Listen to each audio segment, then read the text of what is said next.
I always talk about your money relationship. Well, there's so many areas within money, in finance, where trust is so key. Who's helping you invest your money, who's doing all of these the financial team that you build around you. You have to have enormous trust in them. You have to trust yourself a lot to be able to control where things go and what you're doing with your money. Your relationship with money matters.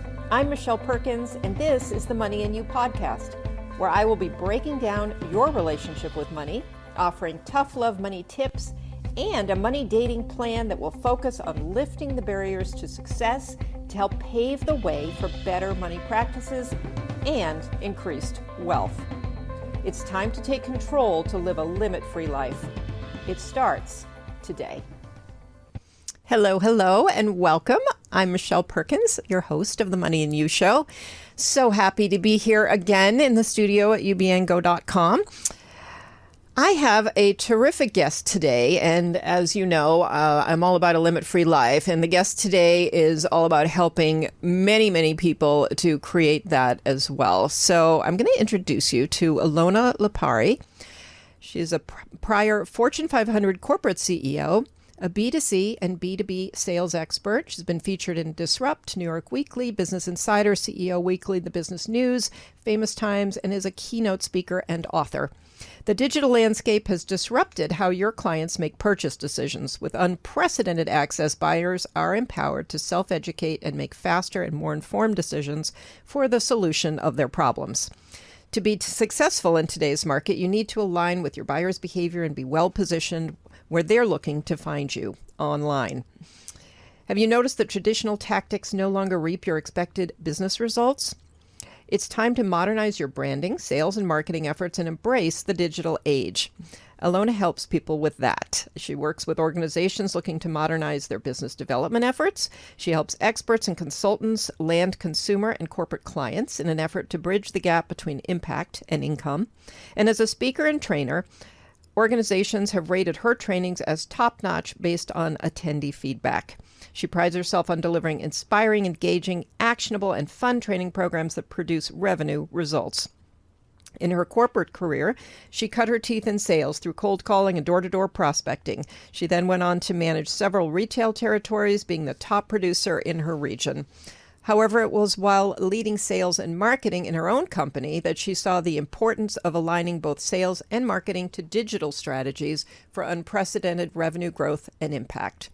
Her company's proprietary, proven step-by-step framework has helped clients close millions of dollars in new and existing business. As a digital creative innovator and visionary, her mind is blown by the capabilities that technology now provides us. However, she knows that none of that means anything without emotional intelligence, business acumen, authority positioning, and authentic relationship building. We're all in the business of people. Elona, welcome. Thank you so much. Yeah, Thanks so much for having me here. I'm so glad to have you here. There's so much to talk about. So, you help people to grow and build businesses and build what I talk about, which is a limit-free life. Can you kind of describe in your own words what you're hoping to do for people with your work? Yeah, I love the topic of today's show because I always find that, I've found, at least in my personal and professional journey, that money is a tool. And of course, it gives us freedom. And with that freedom, we get to choose and live the life that we really, feels most aligned with us. So that's where my personal journey with kind of overcoming a lot of money mindsets has also began, I should say. I am natively Albanian, and my parents migrated to the U.S., growing me up with the American dream, right? Looking for a professional career, looking to be safe and secure financially, and also looking to go through that route until I realized that there's more to money and the way that we understand it as a topic that I wasn't given much information around. I feel like I was mostly taught how to be a good employee, but not necessarily how to be financially free.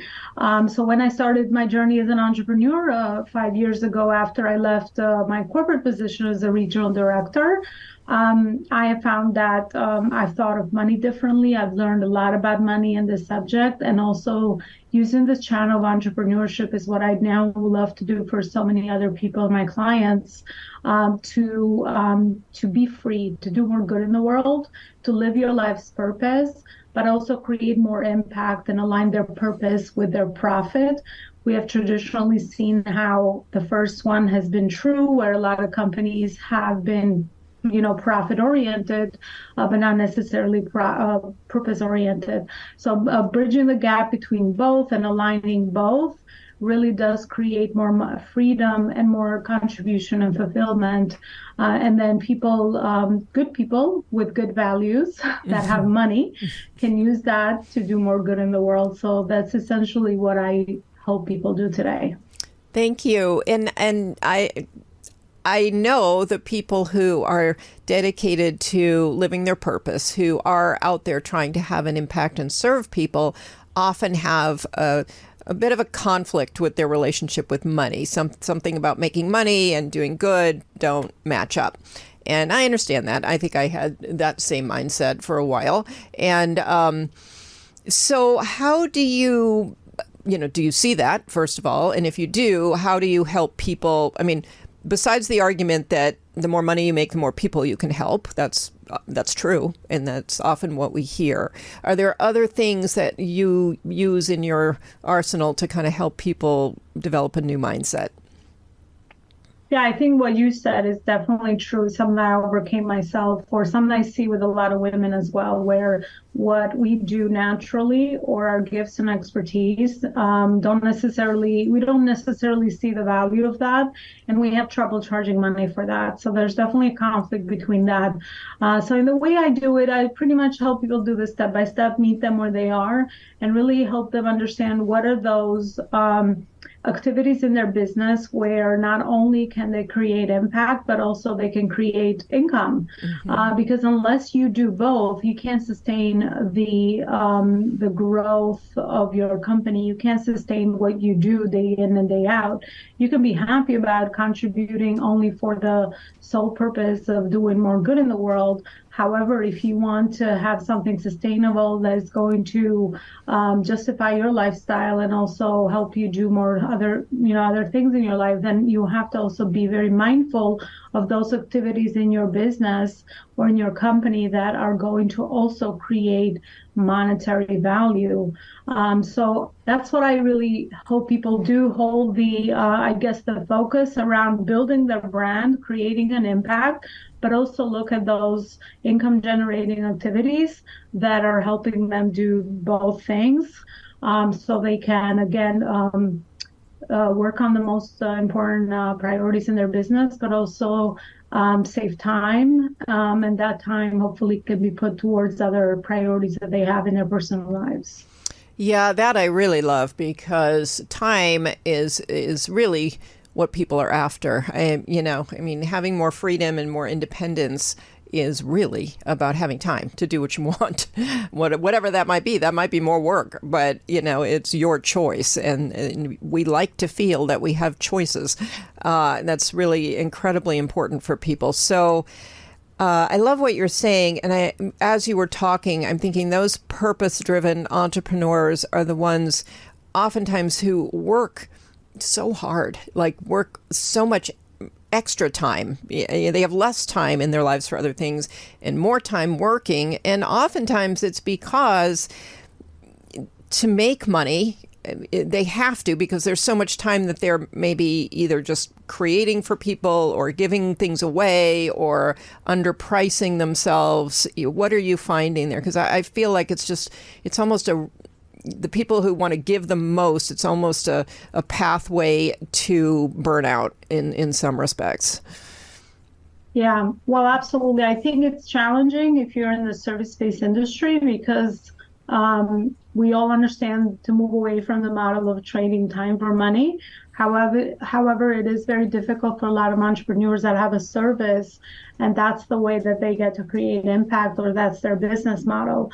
So understanding again, what is the business model that aligns with you? Are you going to work on more of a high volume, low ticket business model? Are you going to work more on quality, bigger transformation, more low quality and high ticket business model? All these decisions need to be assessed when you are the company founder and the CEO. Because again, that really derives it impacts the rest of your activities. Who is the market that's going to be that you want to provide the transformation for? What is the service that you like to provide? And the results that you get to create. But I think, entrepreneurs need to know that they get to choose their business model. Mm-hmm. If they love to work with people one-to-one, and they want to also free up other time for other activities, then they need to make conscious choices that is the business model they're looking for and aligns with their monthly goals. Because I find that a lot of entrepreneurs, and especially in the online space, don't have the clarity around their business models. They want to maybe necessarily make a certain amount per month, but they don't have their business model doesn't align with that. They want to make $10,000 a month, let's say, in their business, but they're going after a business model and they're charging, their clients $100 a month. Without the rest of the pieces of their brand built. And that's going to be very challenging, because you need to have a lot of clients in your business always generating so that you get to meet that income goal that you have. So be smart with your business model and strategy. I think it's where everything begins. Yeah, very interesting. You're bringing up a point that I was just having a discussion actually with my son about this, because he's a little more tuned in with people who have great brands and are obviously he's on TikTok and he's looking at all these people. When you talk about having this brand, are you talking about somebody who has enough people who know who they are, so that it's easier to sell whatever the products or services are? Or are you talking about something else, like people just understanding their credibility, or what is behind the branding conversation? Yeah, I think it's a few pieces, but I think the most important factor is trust. How many people do you have in your network, whether that's your virtual network or your live network, or wherever is it that you hang out, that trust you? So I think that's kind of how I would measure your brand influence and the brand impact that you have out there. When you're just starting on your business, obviously, maybe some of that might be your friends and family. We all start there. And then as your circle of influence expands and you work intentionally to build know, like, and trust, then that's how your brand starts to become bigger and starts to reach more people. So that's what I mean by brand building. And of course, there's many components to that. That could be its own topic. But I would say the know, like, and trust that you've already built with those networks of relationships that you can rely upon, that when you introduce your offer or the solution to the problem that you want to solve, they already have that trust with you. So they'll be the first people that are going to find that beneficial firsthand. Mm-hmm. Yeah, I love that you brought that up. It's actually, when I think about it, I always talk about your money relationship. Well, there's so many areas within money, and finance, where trust is so key. Who's helping you invest your money, who's doing all of these the financial team that you build around you. You have to have enormous trust in them. You have to trust yourself a lot to be able to control where things go and what you're doing with your money. And so how do you, I think trust is a fascinating conversation to have, actually. So can you go a little deeper into just, so you're building this brand. Sometimes I feel like not you, but all of us are using terms too that, like you mentioned, trading time for money. That's an obvious thing that I understand because I talk about it all the time and you talk about it all the time. But what about, that it's a concept that not everybody might understand, because a lot of people do feel like that's the only way they can do it. I'm a copywriter. I write for an hour and you pay me for an hour. I mean, how do you explain that a little bit better? And then I want to move back to the trust conversation. Yeah, it's identifying the channel of the result that you're trying to deliver. So if you are a freelancer and I don't know, you're offering copywriting services, maybe there is a way, depending on your framework, on your process of how you actually give the result on the transformation, maybe there's a way to automate that. Maybe there's a way to maybe just offer the entire process to get people from A to Z. And then the rest of the pieces, maybe you built in more support, or maybe you built in a retainer business model, right? There's a million ways that you can remove yourself from the business. But this actually becomes a problem when you want to scale. Because sometimes I think there's definitely a lot of confusion around the life cycle of your business, especially in the online space. When you are at full capacity, then you can worry about that problem, I should say, right? Because a lot of the times, we just look at different offers and look at different business models, and most entrepreneurs don't even know the rationale behind why they choose to do what they do. They just find that, oh, well, Elona is doing that. She's offering, I don't know, membership, or she's offering like a hybrid model, or she's offering a group coaching program, or she's doing private coaching, or whatever is it that she's doing, right? Let's just say on that example, they just copy and paste that business model without, again, having the clarity on their own. Where is it that they are in their life cycle, and what is their situation like? If they're looking to go to full capacity with their clients, they don't have a problem to scale. So you don't focus on that. You focus on that problem when you reach that level, when you have enough volume of people and you're running out of capacity, and now you're looking to scale. Because that's usually the process of growth for every company. You want to be able to grow your company so that it becomes an asset, so that it's scalable without you one day. That's how you know you really have built a sustainable company that's an asset. And you can, again, then use it as an investment vehicle if maybe later on you like to, you move on and you want to do other things with your company. But that's how investors assess companies. They want to ensure that if you are removed as the business owner out of your company can still operate and do just that, create impact with their purpose, but also ensure that it's making profits and it's sustainable and it's healthy on both spectrums. So I would say, depending on your life cycle of your business, just like human life, you need to know where you are and what is the right focus to be, focusing on. But you need to be at a certain stage and phase to really worry about other, the scalability aspect of things. If you are just in the beginning and you love the one-to-one business model and you still have capacity for more clients, you can serve those clients at the highest level. And I know many people that are very happy with that. And they're, charging a good money of an investment for their services, but they're also providing amazing transformations, and they like that one-to-one touch, high touch with their clients. So again, I think it depends on where you are in your business and what you're trying to create. I think that clarity is very powerful. Yeah, I think what you just said was very powerful, because I think we do get ahead of ourselves. We get ahead of ourselves with money. I was just having this conversation about money too, like starting to think about buying real estate before you have even the foundational things like an emergency fund set up or something like that.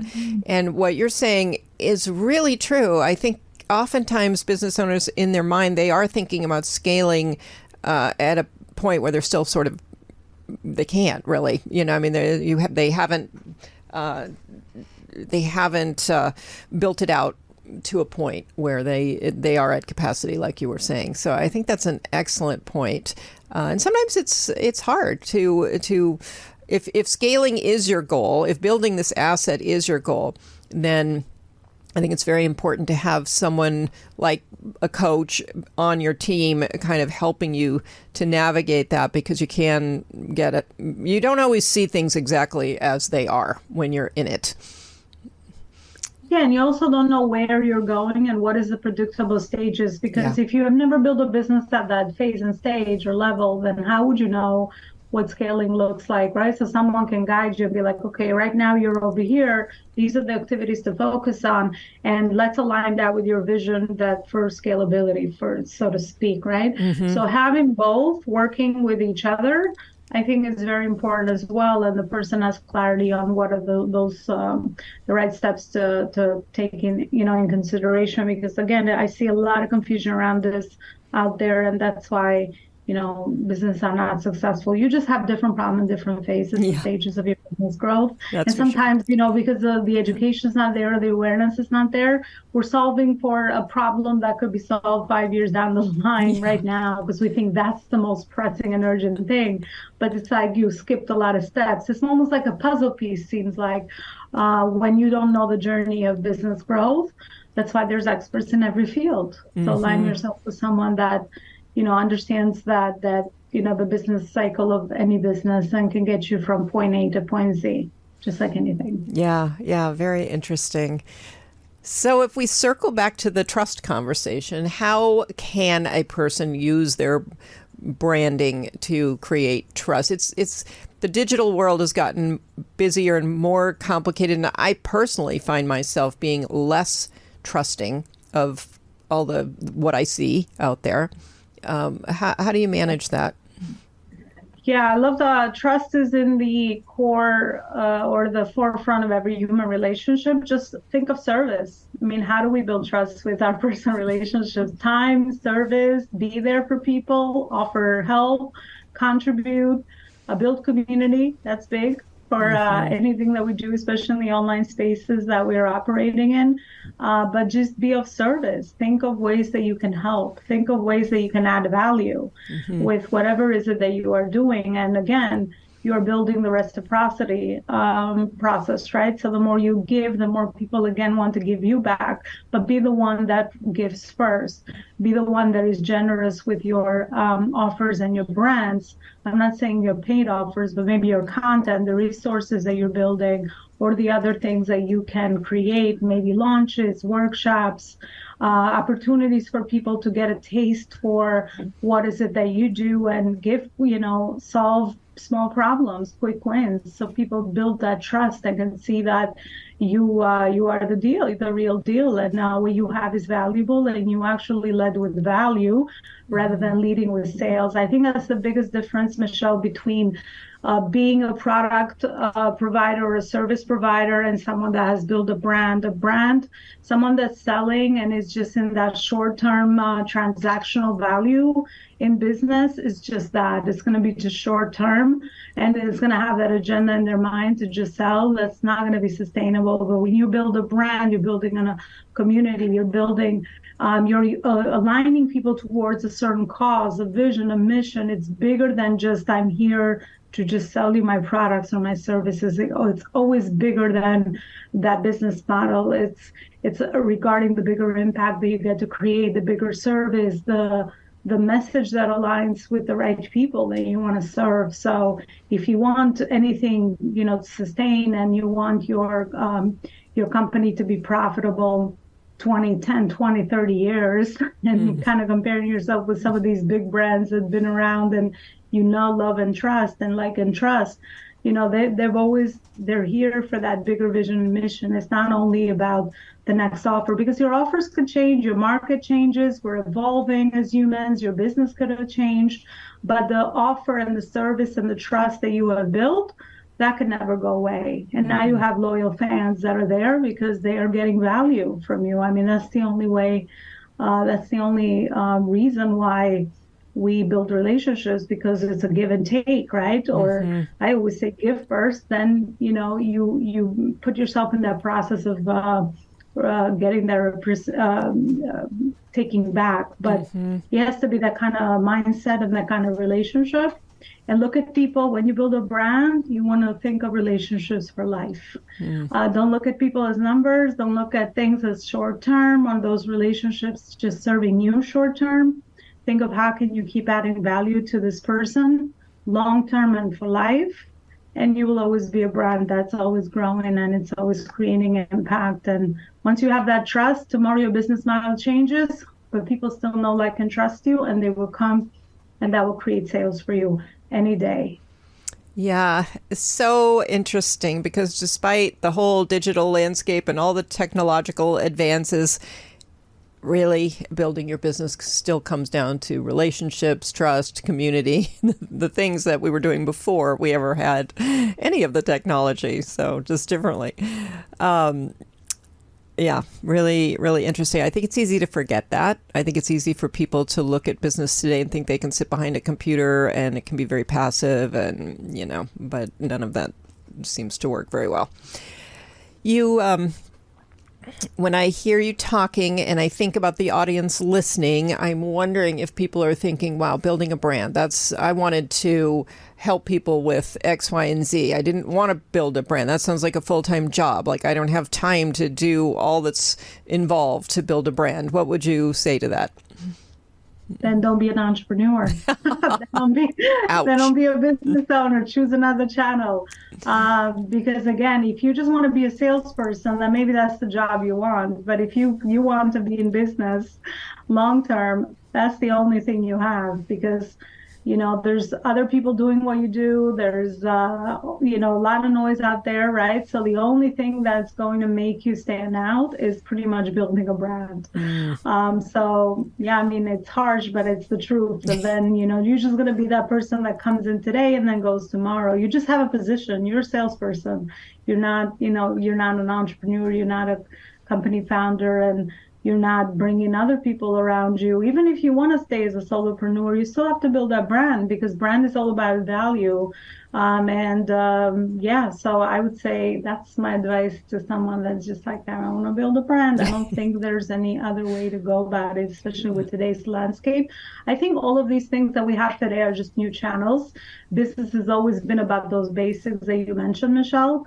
Always about building trust, always about networking, always about, serving, always about those pillars that you talked about at the beginning. Right now, I think it's a little more confusing because we just have so many more ways to reach people and so many more channels. And sometimes we forget how virtually we get to connect with people, just like we do live, when it's a little more intuitive and natural for most people. But I think it's the same thing. It's just that we are now blessed to be able to go global, and I'm now no longer limited physically to just clients that I could get to serve in my area that I reside. Now I get to do it globally. So I think that's the only difference, but I could also see why there's so much more confusion and there's so much more opportunities, and that can create chaos as well. We need to now learn how to manage all these channels and how to put our time towards the right channel and ensure that we're maximizing our time there and getting the results that we're looking for. Yeah, you hit on a perfect point, and I love the positive take on it. The fact that our audience can now be, worldwide versus in our town. That's a super important thing and a wonderful aspect of technology. But I do love what you just said, because I think that confusion, that feeling that you need to be everywhere all the time, that's a little overwhelming, and it's also expensive. And so for business owners trying to build their brand, do you have anything to say about just how much one should think about spending on building a brand? Well, organic. There's so many organic ways to build a brand, right? Find ways to add value, whether it's with your content, with your podcast, maybe you want to write a book, maybe you want to get into the media, right? Use other people's audiences, leverage other people's audiences so that you get to go and add value to their audiences by speaking, by participating in a podcast like this.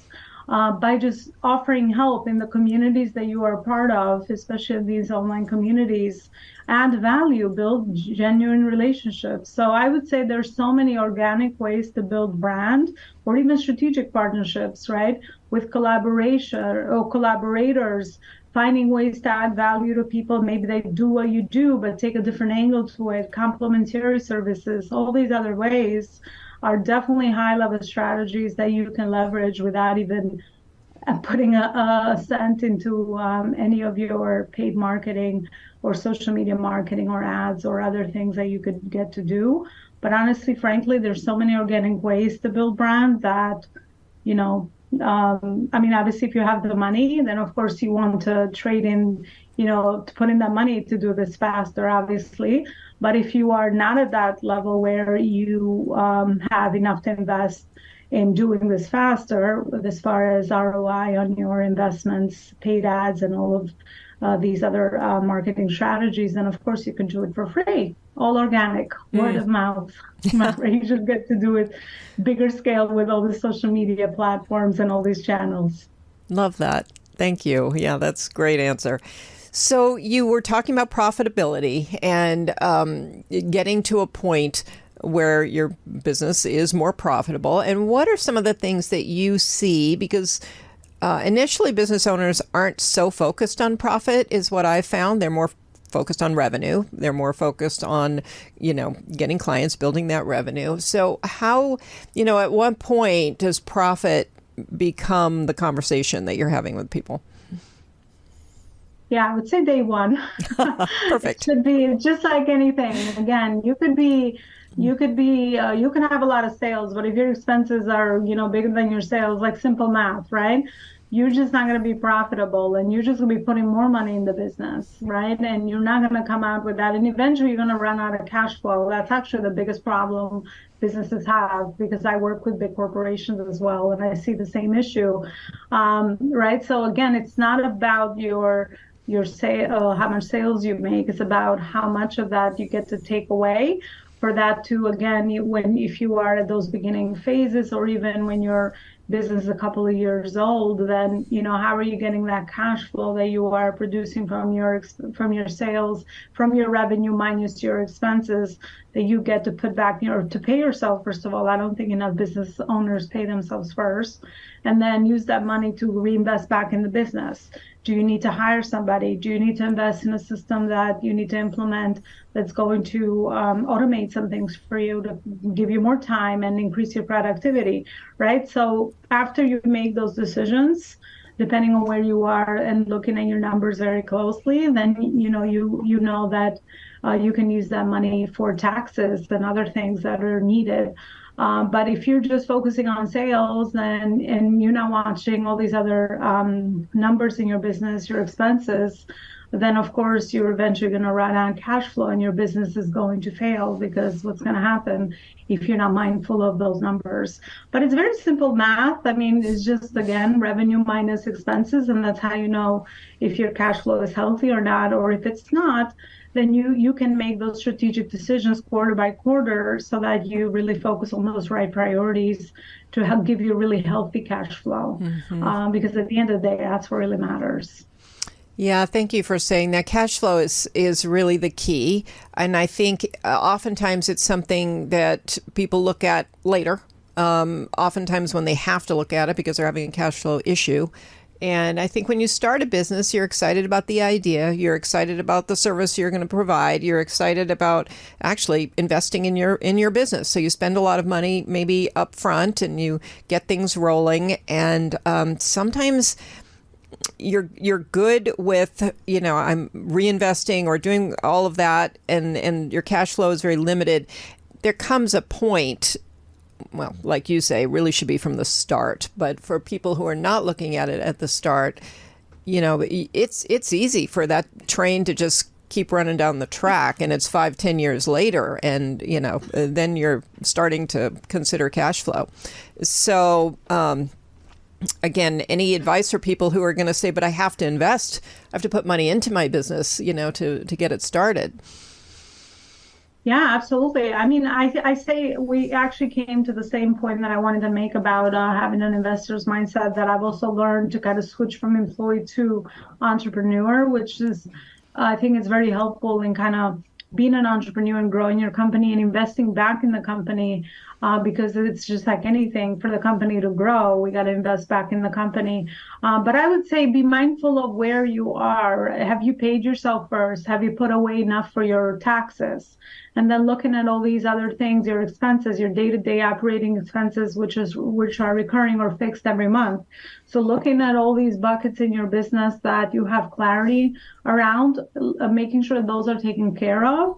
And then you have that other priority of, okay, if I have this this much money or cash flow that's left. Now, what is the next best thing that I get to invest in the business? Do I need to hire someone? Do I need to, again, look at invest in marketing? Do I need to invest in another area of the company that's going to give me an ROI based on the area of focus that I'm focusing in right now?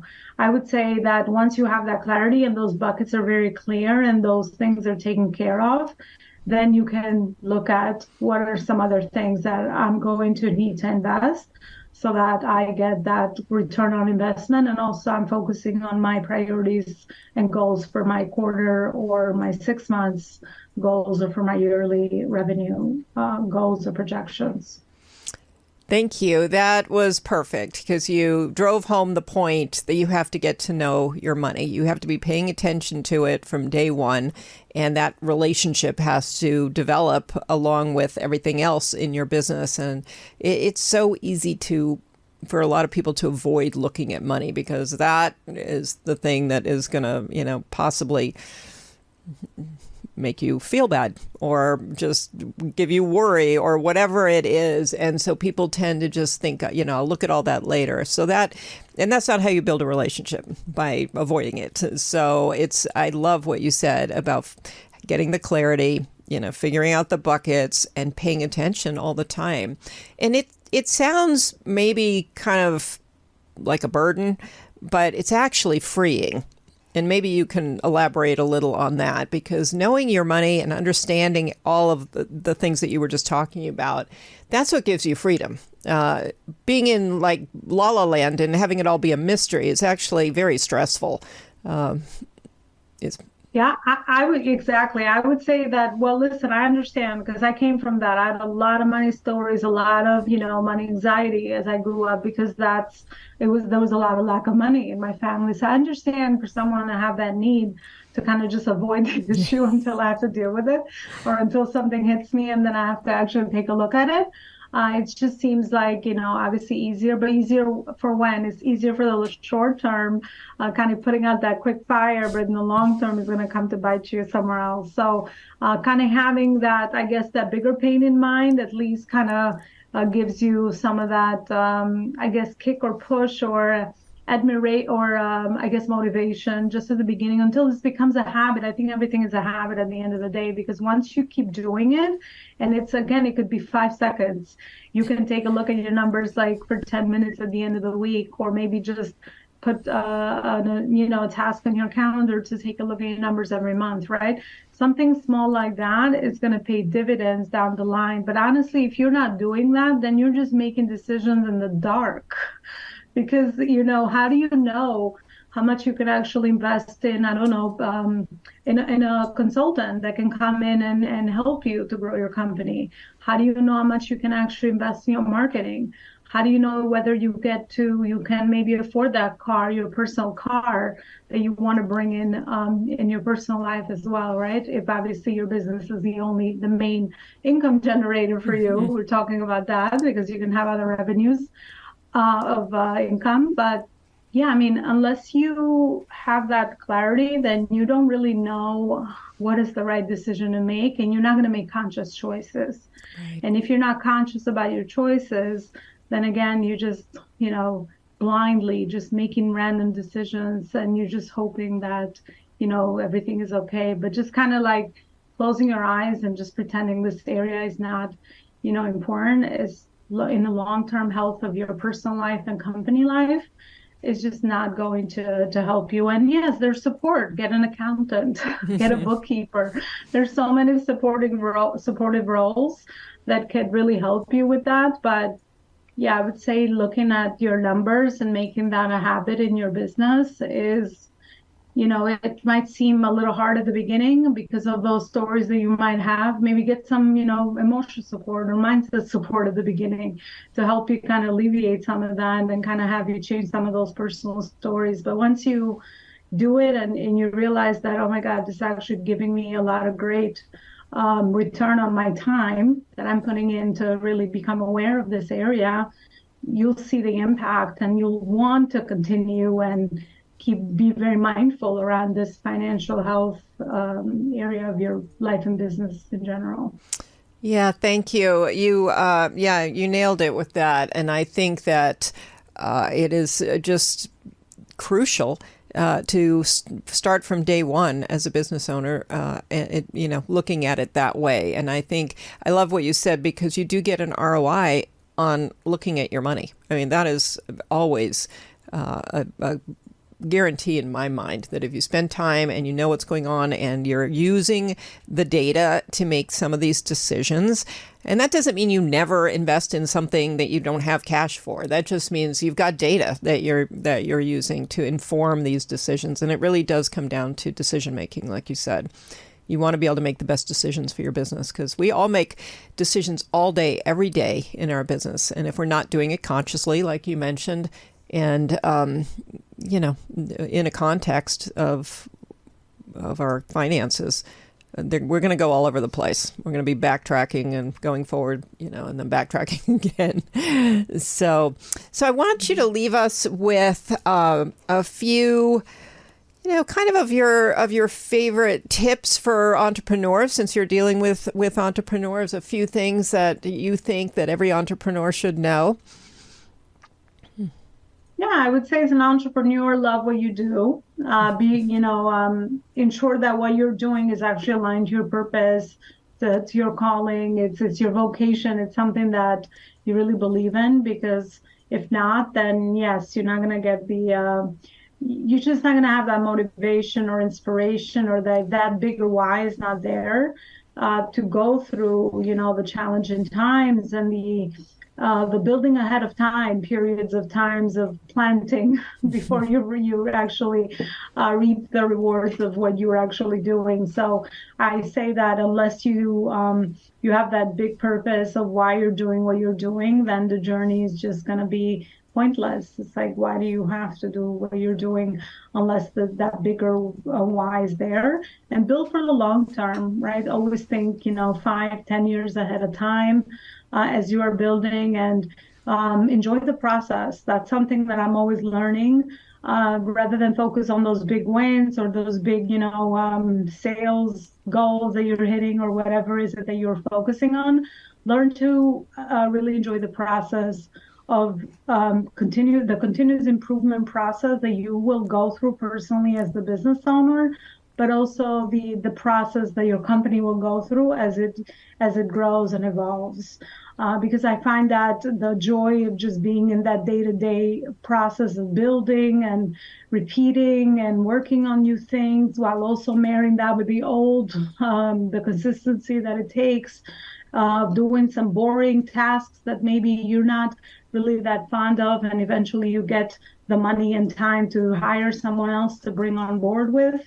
Unless you have that juice and the day-to-day joy of just going through the process, then it's like you were waiting to be happy when you get that big win, when things go your way.